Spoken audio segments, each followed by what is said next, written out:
I brought some things from Galapagos as well. This was a trip where I couldn't bring family. I'm a married man. My wife's name is Monica. We work together to a large extent. We have 2 children, 2 boys, Einar and Ansgar, 6 and 9. On this trip, they couldn't come. And you miss them a lot, obviously. Most trips they can't come. So when I got back home, everybody was fast asleep. It was early morning. I just opened the door to our house, and I walked in, and I made myself a cup of coffee, and the dog greeted me, Douglas. Everybody else asleep. And then after, I felt a little bit sorry for myself. It's like I'm missing out of so much. I see a lot, I experience a lot, but I miss maybe the most important thing, and that's my kids, So I was sitting there drinking my coffee, doing this with the dog, and then little Ansgar, the oldest boy, came up and said, "Dad, you're home," in his pajamas, and hugged me, and he was sitting in my lap, and then said, "How was your assignment?"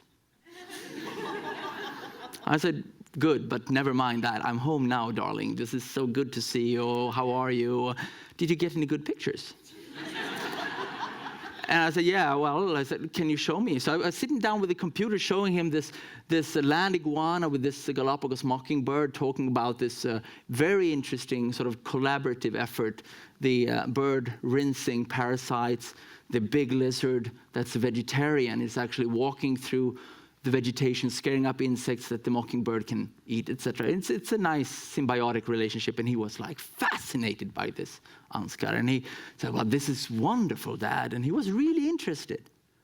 We looked at the sea lions, and we looked at all sorts of things, and he was sharing it, and it was so beautiful. It was like the best, the frigate birds, and that they can actually tell me when the orcas come up to breathe, because they will be, as you know, they're like scavengers, opportunists, and they will fly over the surface, and when there's a big predator, they will get very close and they will hover, and the big orca will come up perhaps.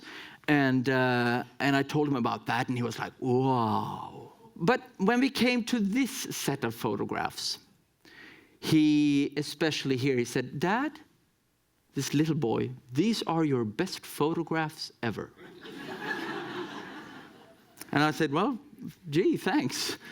And yes, definitely, he said, "definitely." And I'm curious, if you get, why? What, this little boy, why do you think these pictures are better than any other picture? And he said, "Well, don't you see? They're the quality." I said, "Yeah, well, I do. I've done my best. This is a marine iguana, and I was sneaking up to it, and I was illuminating it with a soft box, and it took me ages because they're quite skittish. And well, but when we came to this picture, he's like, "This is it. This is the best." And then I hugged him and said, "I love you. Tell me why." And he said, "Don't you understand? You're like an idiot, almost." But he's given you a high five.